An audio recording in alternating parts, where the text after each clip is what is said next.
بات سے میں ارشد جمال۔ مفتی انور علی صاحب آج ہمارے اسٹوڈیو میں موجود ہیں۔ آج مفتی صاحب سے کچھ سماجی باتوں پہ ہم لوگ گفتگو کریں گے اور مشورہ کریں گے، کیونکہ مفتی انور علی صاحب کی بہت گہری نظر ہوتی ہے شریعت کے احکامات پر بھی اور سماجی حقائق اور سماجی مسائل پر بھی۔ مفتی صاحب، آپ کی بات کے اسٹوڈیو میں آپ کا بہت استقبال ہے۔ شادی کے سلسلے میں کچھ باتیں آج میں آپ کے سامنے عرض کرنا چاہتا ہوں اور چاہتا ہوں کہ لوگوں کو بتائیں آپ کہ جیسے شادی کا رشتہ جو دینا ہوتا ہے تو الگ الگ جگہوں پہ الگ الگ نظام ہے، الگ الگ برادریوں میں، مسلمانوں میں بھی کچھ شہروں میں لڑکیوں کی طرف سے رشتہ جاتا ہے اور کچھ شہروں میں لڑکوں کی طرف سے رشتہ جاتا ہے، اور کچھ جگہوں پہ رشتے کے لیے کہلوانا معیوب سمجھا جاتا ہے، رشتہ آنے کا ہی انتظار کیا جاتا ہے۔ تو ہمارے مئو میں یہ میں دیکھتا ہوں کہ لڑکوں کی طرف سے رشتہ عام طریقے سے جاتا ہے، لڑکیوں کے لیے رشتے کے لیے کسی سے کہنا لوگ اس کو تھوڑا معیوب سمجھتے ہیں، تو اس پر کیا آپ کا کیا مشورہ ہے؟ بسم اللہ الرحمن الرحیم، الحمدللہ وکفا وسلام علی عباد الذین اصطفی، اما بعد۔ شادی بیاہ اور بیٹے بیٹیوں کا رشتہ یہ انسان کی ایک بنیادی ضرورت ہے۔ مئو میں انصاری برادری میں لڑکیوں کی طرف سے کہلوانے کو معیوب سمجھا جاتا ہے، جیسا کہ آپ نے کہا۔ انصاری برادری کے علاوہ ہم لوگ اور دوسری برادریوں کے بارے میں یہ خوب اچھی طرح جانتے ہیں، چاہے خان لوگ ہوں، ملکی برادری کے لوگ ہوں، رنگریز اور ادریسی برادری کے لوگ ہوں، ان تمام برادریوں میں آج بھی یہ رواج ہے مسلمانوں میں کہ لڑکیوں کی طرف سے رشتہ تلاش کیا جاتا ہے۔ بعض دفعہ لڑکیاں بہت اچھی ہوتی ہیں، لڑکوں کی طرف سے پیشگی رشتہ آ جاتا ہے، وہ الگ بات ہے، لیکن باقاعدہ لڑکیوں کے سرپرست، ان کے ذمہ داران 15 سال کی عمر، 16 سال کی عمر تک پہنچنے کے بعد وہ اپنی بچی کے رشتے کے لیے فکر مند ہوتے ہیں اور کوشش شروع کر دیتے ہیں، اور اس میں کسی طرح کا عیب نہیں ہے۔ باقاعدہ اس کی سند موجود ہے۔ حضرت عمر رضی اللہ عنہ کی صاحبزادی حفصہ ہیں، حضرت حفصہ رضی اللہ عنہ، ان کی پہلی شادی ہوئی تھی خنیس ابن حذافہ سے رضی اللہ عنہ۔ خنیس ابن حذافہ بدری صحابی ہیں، غزوہ بدر میں شریک تھے۔ اس کے کچھ دنوں کے بعد ان کا انتقال ہو گیا۔ انتقال کے بعد حضرت عمر کو اپنی بیوہ بیٹی کی شادی کا فکر تھا۔ انہوں نے حضرت ابو بکر کے سامنے اپنی بیٹی حفصہ کا رشتہ پیش کیا۔ حضرت ابو بکر نے کوئی جواب نہیں دیا۔ حضرت عثمان غنی رضی اللہ عنہ کے سامنے حضرت عمر نے اپنی بیٹی کا رشتہ پیش کیا، تو حضرت عثمان نے کہا کہ میں بتاؤں گا، بعد میں کہا کہ ابھی مجھ کو ضرورت نہیں۔ اس کے بعد پھر حضرت عمر حضرت ابو بکر رضی اللہ عنہ سے جب پیش کیا تو انہوں نے کوئی جواب نہیں دیا، تو حضرت عمر کا یہ کہنا ہے کہ مجھے ابو بکر پر زیادہ غصہ ہے۔ بعد میں حضور اکرم صلی اللہ علیہ وسلم نے حضرت عمر سے ان کی بیٹی کا رشتہ مانگا، اور حضرت حفصہ رضی اللہ عنہ حضور صلی اللہ علیہ وسلم کے نکاح میں آ گئیں اور ان کی بیوی بن گئیں، ازواج مطہرات میں سے ہیں۔ جب حضور صلی اللہ علیہ وسلم سے حضرت حفصہ کی شادی ہو گئی تو حضرت ابو بکر نے حضرت عمر سے کہا کہ عمر، آپ نے اپنی بیٹی کے لیے مجھ سے کہا تھا اور میں نے کوئی جواب نہیں دیا، آپ کو ناراضگی ہوئی، لیکن صحیح بات یہ ہے کہ اللہ کے رسول صلی اللہ علیہ وسلم کی گفتگو سے مجھے ایک دن اندازہ لگا تھا کہ آپ کا ارادہ ہے۔ میں رسول اللہ صلی اللہ علیہ وسلم کی اس راز کو کھولنا نہیں چاہتا تھا، اس لیے میں نے خاموشی اختیار کیا۔ آج جب وہ معاملہ طے ہو گیا تو میں اپنی اس خاموشی کی وجہ بتاتا ہوں۔ حضرت عمر رضی اللہ عنہ کو اطمینان ہو گیا، تو حضرت عمر رضی اللہ عنہ نے اپنی بیٹی، اپنی صاحبزادی کے رشتے کے لیے حضرت عثمان اور حضرت ابو بکر کے سامنے بہت واضح طور پر رشتہ پیش کیا، اور اس کی اور بھی مثالیں موجود ہیں حضور صلی اللہ علیہ وسلم کے زمانے میں۔ آج کی طرح سے اس زمانے میں تکلفات نہیں تھے۔ ایک عورت اللہ کے رسول صلی اللہ علیہ وسلم کی مجلس میں آئی، سامنے بیٹھ گئیں، اللہ کے رسول صلی اللہ علیہ وسلم نے ان کو دیکھا۔ اس عورت نے کہا کہ یا رسول اللہ، میں اپنے آپ کو آپ کے سامنے پیش کرتی ہوں نکاح کے لیے۔ حضور صلی اللہ علیہ وسلم نے اس عورت کو دیکھا، بعد میں کہا کہ اندازہ لگا اس عورت کو کہ آپ کو ضرورت نہیں ہے، تو اس عورت نے حضور صلی اللہ علیہ وسلم سے کہا کہ اگر آپ کو کوئی ضرورت نہ ہو شادی کی تو میرا نکاح کسی سے بھی کر دیجیے. تو آپ کی اس مجلس میں ایک صحابی موجود تھے. انہوں نے کہا کہ یا رسول اللہ میں تیار ہوں. حضور صلی اللہ علیہ وسلم نے فرمایا کہ تمہارے پاس مہر دینے کے لیے کچھ ہے؟ تو کہا کہ میرے پاس تو کچھ نہیں ہے. کہا کہ لوہے کی انگوٹھی اگر گھر میں ہو تو لے آؤ.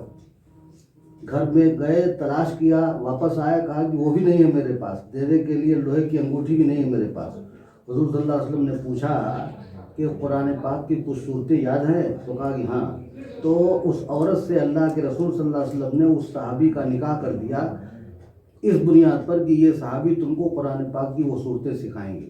بعد میں ہو سکتا ہے کہ انہوں نے مہر کا روپیہ ادا کیا ہو, لیکن اللہ کے رسول صلی اللہ علیہ وسلم نے اس مجلس میں ان چند صورتوں کے بدلے اس عورت کا صحابی سے نکاح کر دیا. یہ مسلم شریف میں روایت موجود ہے.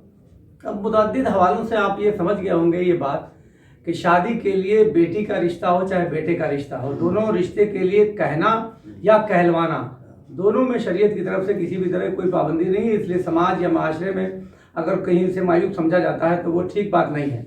اب مجھے اب ایک دوسری بات یہ جاننا چاہتا ہوں کہ لڑکے اور لڑکیوں میں اگر وہ خود کسی سے شادی کرنا چاہیں تو اس کو اگر تو اس کی لڑکے یا لڑکے کی چوائس کو فوقیت دینا چاہیے والدین کو. ایک دم اس موضوع پر ہمارا سیمینار بھی ہوا ہے فقہ اکیڈمی کا جی, اور فقہ اکیڈمی کے سیمینار میں اس بات کو ترجیح دی گئی ہے کہ اگر لڑکا اور لڑکی ایک دوسرے کو پسند کرتے ہیں یا لڑکی نے اپنا کوئی انتخاب کر لیا ہے, لڑکے نے اپنا انتخاب کر لیا ہے, تو اس کو ماں باپ جانچ پڑتال کے بعد اس کو قبول کر لیں. یہ زیادہ بہتر ہے, یہ زیادہ بہتر ہے.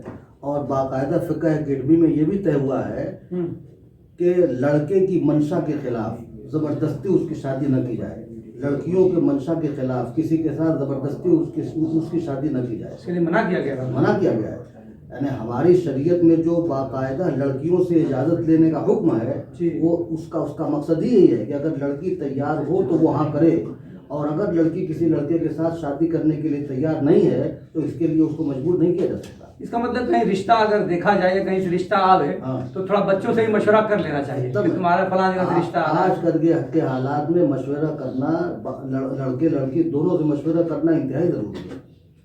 جتنے ہمارے معاشرے میں طلاق کے واقعات ہو رہے ہیں ان واقعات کو, طلاق کے واقعات کو کم کرنے کے لیے بھی لڑکے اور لڑکی سے مشورہ کرنا انتہائی بنیادی چیز ہے, اہم چیز ہے. ایک چیز اور دیکھنے کو آج کل مل رہی ہے کہ چونکہ روزی روٹی کی تلاش میں بہت سارے نوجوان ہمارے جو ہے دوسرے ملکوں میں چلے جاتے ہیں نوکری کے لیے, اور پھر کچھ دن نوکری کر کے کچھ پیسہ جب کماتے ہیں تو پھر وہ واپس آتے ہیں, آگے شادی کرتے ہیں, اور شادی کر کے 15 دن 20 دن رہتے ہیں, پھر سعودی چلے جاتے ہیں, تو پھر سالوں نہیں رہتے. تو اس سے کیا سماج میں خرابی پیدا ہونے کا خدشہ بھی ہے, اور اس پر کیا کہنا چاہیں گے, اس پر کیا ہونا چاہیے؟ کچھ مشورے رہا جیسے ہم جیسے لوگوں کو یہ بات سمجھ میں آتی ہے کہ شادی سے پہلے تو جاویں, مگر شادی کے بعد جائیں تو یا کہ بیوی کو لے کے جاویں یا پھر یہیں رہ کے کام کریں. اب میں تو فتوے کا کام کرتا ہوں. ہمارے سامنے آپ نے جو بات کہی ہے اس کا بہت ہی تلخ تجربہ ہے, انتہائی تلخ تجربہ ہے. شادی کے بعد لڑکے چلے گئے اور بعض مرتبہ 2 سال تک نہیں آتے. اس درمیان میں بیوی الگ پریشان ہے, لڑکا الگ پریشان ہے, اور اتنے سارے واقعات پیش آ رہے ہیں. اگر کہیں کسی نے فون کر دیا کہ تمہاری بیوی فلاں آدمی سے فون پر بات کرتی ہے, لڑکے کو بدگمانی پیدا ہوتی ہے. اور پھر لڑکا اور لڑکی دونوں میں فون پر جو بات ہوتی ہے اس بات میں تلخی پیدا ہوتی ہے, اور یعنی 1 2 نہیں 20 واقعات ایسے ہیں کہ لڑکا وہیں سعودی عرب سے طلاق کر کے معاملہ ختم کرتا ہے. اور اس کا دوسرا پہلو یہ بھی ہے کہ جب دونوں لڑکے لڑکی شادی کی عمر کو پہنچ گئے, بالغ ہیں, 18 سال 20 سال 22 سال عمر ہے, تو ان کے جو فطری تقاضے ہیں وہ تقاضے پورے نہیں ہوتے. اور ان فطری تقاضوں کے پورا نہ ہونے کی وجہ سے اگر لڑکی ہمارے اپنے وطن میں ہے اور لڑکا دور ہے تو لڑکی کے لیے برائی میں مبتلا ہونے کا بہت بڑا خطرہ ہے. اور بہت ساری لڑکیاں اسی بنا پر درخواست دے کر کے محکمہ شریعہ میں اپنے رشتے کو منقطع کرنا چاہتی ہیں کہ ہمارے شوہر بہت دور رہتے ہیں اور میں بہت دنوں تک ان کی جدائی برداشت نہیں کر سکتی, اس لیے مجھے ان سے الگ کیا جائے. تو اس میں مشورہ کیا ہے آپ کا؟ مشورہ یہی ہے کہ شادی سے پہلے جب تک ان کو باہر رہنا ہے رہ لیں, شادی کے بعد وہ اپنی بیوی کے ساتھ رہیں. اپنی بیوی کے ساتھ وطن میں رہنا ہو وطن میں رہیں, اور اگر کہیں باہر ان کی ملازمت ہے اور ایسی ملازمت ہے کہ وہ اپنی بیوی کو ساتھ لے کر کے خرچہ پورا کر سکتے ہیں تو بیوی کو ساتھ لے کر کے رہیں. اس کا مطلب کہ جب رشتہ ہو, لڑکا اگر باہر کہیں رہتا ہو, جب رشتہ ہو تو والدین کو چاہیے کہ اس عنوان پہ تھوڑی بات چیت کر لیں, زیادہ بہتر ہے. جی بالکل, آپس میں طے کر لیں اور یہ بات پکی ہو جائے. لڑکا اگر سعودی عرب ہے تو وہ مطلب ہے کہ شادی کے بعد یہیں مئو میں رہے گا, اپنے وطن میں رہے گا, اور دوبارہ نہیں جائے گا. ایک سے زائد شادیوں کے بارے میں کچھ بتائیے, جیسے ایک سے زائد شادیوں کے بارے میں کچھ بتائیے. ایک سے زائد شادیوں کے بارے میں اسلام کا نقطہ نظر یہ ہے کہ اللہ تعالیٰ نے گنجائش تو دیا ہے 4 شادیوں کی, جی, لیکن اسی کے ساتھ ساتھ یہ بھی کہا ہے کہ اگر ایک سے زیادہ بیوی کو کوئی آدمی نبھا نہیں سکتا ہے تو ایک ہی شادی پر اکتفا کرے. جی, یہ باقاعدہ قرآن پاک میں حکم ہے. جی, ایک سے زیادہ اگر کوئی شادی کرتا ہے, 2 شادی کرتا ہے, 3 شادی کرتا ہے تو اس کے لیے اتنے ذرائع ہونا چاہیے. بیویوں کے لیے الگ کمرہ, کھلانے کے لیے اور پہنانے کے لیے سارا انتظام, اور مطلب کہ بیویوں کو مطمئن کرنے کے لیے قوت مردانگی, یہ تمام چیزیں ضروری ہیں. عرب میں زمانہ جاہلیت میں بھی اس کا رواج تھا, آج بھی رواج ہے. ان کے پاس ذرائع ہیں, اسباب ہیں, ان کے لیے دقت نہیں ہے. لیکن ہمارے مئو جیسے معاشرے میں ایک سے زیادہ شادی کر کے نبھانا بہت مشکل ہے, بہت مشکل ہے. تو اس لیے شادی کرنے والا اس سے پہلے اپنے کو تول لے اور اچھی طرح سے دیکھ لے. صرف یہ نہ سوچے کہ اللہ تعالیٰ نے 4 شادی کی اجازت دیا ہے. جہاں اللہ تعالیٰ نے 4 شادی کی اجازت دیا ہے وہیں یہ بھی کہا ہے کہ اگر ایک سے زیادہ بیوی کی تم کا حق ادا نہیں کر سکتے تو ایک ہی پر اکتفا کرو. ایک آخری سوال اس سلسلے کا مفتی صاحب, کہ بہت ساری جگہوں پہ دیکھا جاتا ہے کہ بہت کم عمری میں ہی شوہر کا انتقال ہو جاتا ہے اور لڑکی بیوہ ہو جاتی ہے. تو کبھی کسی کو 1 بچہ ہے, کسی کو 2 بچے ہیں, تو ایسے میں کیا کیا جانا چاہیے؟ اس کے لیے کیا اس لڑکی کی شادی ہونی چاہیے نہیں, یا اس کو اپنے یا اپنی سسرال میں ہی اپنے 1 بچہ ہے تو بچے کے ساتھ زندگی گزارنی چاہیے؟ شادی کی ذمہ داری کس کی زیادہ بنتی ہے, میکے والوں کی زیادہ بنتی ہے یا جہاں شادی ہو گئی سسرال والوں کی, یعنی ساس سسر کی یا ماں باپ کی؟ اس میں کیا ہونا چاہیے؟ یہ اکثر دیکھا جا رہا ہے کہ بہت کم عمری میں بیوہ ہو گئی, شوہر کا کسی وجہ سے انتقال ہو گیا, 1 بچہ ہے چھوٹا 1 سال کا, اور پھر وہ پوری زندگی اس کی میکے میں ہی گزرے یا سسرال میں گزرے, کیا ہونا چاہیے؟ اب اس سلسلے میں اسلام نے تو بہت مطلب کہ واضح نمونہ پیش کیا ہے. جی, اللہ کے رسول صلی اللہ علیہ وسلم کی کئی شادیاں بیوہ عورتوں سے ہوئی, اور اسی طرح سے ابھی میں نے حضرت عمر رضی اللہ عنہ کی صاحبزادی حضرت حفصہ کا ذکر کیا. حضرت حفصہ بیوہ ہو گئی تھیں, اللہ کے رسول صلی اللہ علیہ وسلم نے شادی کیا. رسول اللہ صلی اللہ علیہ وسلم کی 11 بیویوں میں صرف حضرت عائشہ رضی اللہ عنہ کنواری ہیں. حضرت عائشہ کے علاوہ آپ کی تمام بیویاں یا تو مطلقہ ہیں یا بیوہ ہیں. حضرت عائشہ کے علاوہ آپ کی ساری بیویاں یا تو مطلقہ ہیں یا بیوہ ہیں. اور بیوہ عورت سے شادی کرنا زمانہ جاہلیت میں ہو سکتا ہے کہ منحوس مانا جاتا رہا ہو, اور جہالت کے زمانے میں ستی کرنے کا رواج تھا. دھیرے دھیرے وہ رواج ختم ہو گیا, مگر بہرحال ان کے یہاں کہیں نہ کہیں ان کے گوشے میں یہ بات ہے کہ یہ عورت کی نوزت ہے کہ اس کے آنے کے بعد اس کا شوہر مر گیا. لیکن اسلام میں اس کی کوئی گنجائش نہیں ہے. اسلام میں اس کی کوئی گنجائش نہیں ہے کہ کسی عورت کے آنے کے بعد اگر شوہر مر گیا تو اس عورت کو منحوس کہا جائے. اور ابھی اس موضوع پر بھی ہمارا سیمینار ہوا ہے, اس میں یہ طے ہوا ہے کہ عورت کے اولیاء کی ذمہ داری ہے کہ اس بیٹی کی شادی کا بندوبست کریں. اولیاء سے مراد؟ اولیاء سے مراد اگر باپ موجود ہے تو باپ, اگر باپ نہیں ہے تو بھائی, بھائی نہیں ہے تو چچا وغیرہ.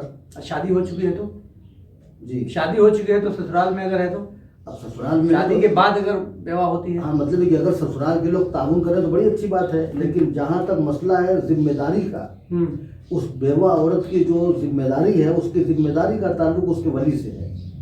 نہیں تو مطلب آپ یہ کہنا چاہتے ہیں کہ اگر ایسا ہوتا ہے کہ 1-2 سال کی شادی کے بعد ہی اگر شوہر کا انتقال ہو جاتا ہے تو اس لڑکی کی شادی کہیں اور کی جانا چاہیے یا وہیں سسرال میں زندگی گزارنا چاہیے؟ شادی اس کی ہونا چاہیے, شادی ہونا چاہیے, شادی ایک دم اس کی شادی ہونا چاہیے. تو شادی کی ذمہ داری کس کو ہونی چاہیے؟ شادی کی ذمہ داری بنیادی طور پر اس کے میکے والوں کی ہے. اچھا, باپ موجود ہو باپ پر ہے, باپ موجود نہ ہو اس کے بعد نمبر آتا ہے بھائیوں کا, بھائی موجود نہ ہو تو چچا یا چچا داد بھائی, یہ اس لڑکی کی شادی کے ذمہ دار ہیں. اگر اس میں سسرال والے بھی کچھ مدد کریں تو اچھی بات ہے. سسرال والے مدد کریں تو بہت اچھی بات ہے. سسرال والے اگر مدد کریں تو بہت اچھی بات ہے, مگر شرعاً ذمہ دار جو ہے اس کے اولیاء ہیں. اولیاء کا مطلب باپ بھائی چچا چچا کے لڑکے وغیرہ. اچھا بیوہ یا متعلقہ لڑکی ہو, چاہے کسی ایسے مرد کی جس کی کہیں شادی ہو کے بیوی مر گئی یا کوئی بات ہو گئی, تو ایسے رشتوں سے لوگ اجتناب کرتے ہیں, بچنا چاہتے ہیں, اس کے لیے کیا شریعت کا حکم ہے؟ کہ دیکھیے اب اس کے لیے مثال کے طور پر جی بہت سارے لوگ ایسے بھی ملیں گے کہ مرد موجود ہیں ان کی بیوی مر گئی, تو اب ظاہر ہے کہ ایسے لوگ جن کی بیویوں کا انتقال ہو گیا ہے, ان کی عمر 40 سال ہے, 45 سال ہے, 50 سال ہے, مرد شادی کرنا چاہتا ہے, تو مردوں کے لیے اس عمر میں 50 سال کی عمر میں شادی کرنے کے لیے مناسب یہی ہے کہ وہ اپنے قریب کی عمر سے کی عورت سے شادی کرے. 50 سال یا 55 سال کا آدمی اگر 20 سال کی کنواری لڑکی سے شادی کرے گا تو دونوں کے لیے مشکلات پیدا ہوں گی. اب ظاہر ہے کہ جب وہ اپنی ہم عمر تلاش کرے گا تو اس میں بیوہ بھی عورتیں ملیں گی, مطلقہ عورتیں بھی ملیں گی, اور ہماری شریعت میں کسی طرح کا عیب نہیں ہے کہ مطلقہ یا بیوہ عورت سے شادی کیا جائے. اسلامی شریعت میں جی نکاح اور طلاق دونوں کا اصول بہت آسان ہے. جی یورپ اور امریکہ, ان دونوں یورپ میں اور امریکہ میں طلاق کے معاملے کو بہت مشکل بنا دیا گیا ہے, اور اس طلاق کے نظام کو مشکل بنانے کا نقصان یہ ہو رہا ہے کہ بہت سارے لوگ بغیر نکاح کے ایک ساتھ رہتے ہیں, لڑکے لڑکیاں. ہمارے ہندوستان میں آج بھی مسلمانوں کے معاشرے میں بھی اور ہندوؤں کے معاشرے میں بھی اس بات کو معیوب مانا جاتا ہے کہ لڑکے لڑکی بغیر نکاح کے رہیں. دونوں کے یہاں نکاح کا رواج ہے. امریکہ میں جو رپورٹ آئی ہے اور ریسرچ آیا ہے, اس ریسرچ میں یہ بتایا گیا ہے کہ 40% ایسے بچے ہیں جن کو اپنے باپ کا پتہ نہیں. یہ انتہائی افسوسناک بات ہے, اور اس نتیجے تک پہنچنے کی بنیادی وجہ یہ ہے کہ وہاں طلاق کے معاملے کو مشکل کر دیا گیا ہے. اگر کوئی مرد کسی عورت کو مجبوری کی بنا پر طلاق دیتا ہے تو عدالت میں عورت کو اپنی ملکیت اور اپنے مکان کا آدھا حصہ دینا پڑتا ہے, اور عدالت کا لمبا چکر لگانا پڑتا ہے. مرد کے لیے بڑے مسائل اور پریشانیاں پیش آتی ہیں. اس بنا پر وہاں لوگ بغیر نکاح کے رہ رہے ہیں. شریعت اسلامیہ میں نکاح کا معاملہ بہت آسان ہے. بعض مرتبہ لوگ غلطی اور جلد بازی میں طلاق دیتے ہیں, وہ انتہائی معیوب ہے. لیکن بہت سے ایسے مواقع پیدا ہوتے ہیں کہ میاں بیوی ایک دوسرے سے نباہ کرنے کی پوزیشن میں نہیں ہوتے, وہاں طلاق دینا ایک مجبوری ہوتی ہے, اور اس مجبوری کو بھی ہماری شریعت نے آسانی سے حل کرنے کا راستہ بتایا ہے.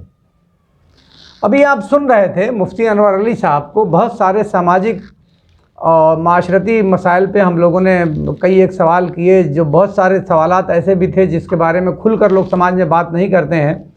تو آج یہ پہلی مرتبہ اس طرح کی شروعات کی گئی ہے کہ جو سماج کے چبھتے ہوئے مسائل ہیں, جو روزمرہ کی زندگی میں ہمارے سامنے آتے ہیں اور لوگوں کے سامنے درپیش ہوتے ہیں, تو ان سوالات کو آج مفتی صاحب کے سامنے میں نے رکھا, اور اس سے بہتر جواب مفتی صاحب سے بہتر شاید اس کام کے لیے دوسرا کوئی جواب دینے کے لائق نہیں ہے. اور مفتی صاحب کے ہم لوگ بہت شکر گزار ہیں کہ موقع بے موقع آپ آتے ہیں اور سماج کے سامنے جو سماج کے حقائق ہیں ان حقائق کو پیش کرتے ہیں. تو آپ کی بات کے لیے میں ارشد جمال. اگر آپ کو یہ ویڈیو پسند آیا ہو تو اس کو ہمارے یوٹیوب چینل کو اگر آپ نے سبسکرائب نہ کیا ہو تو سبسکرائب کر لیجئے گا, اور اگر فیس بک یا پیج پہ آپ دیکھ رہے ہو تو شیئر کرنا مت بھولیے گا. بہت بہت شکریہ.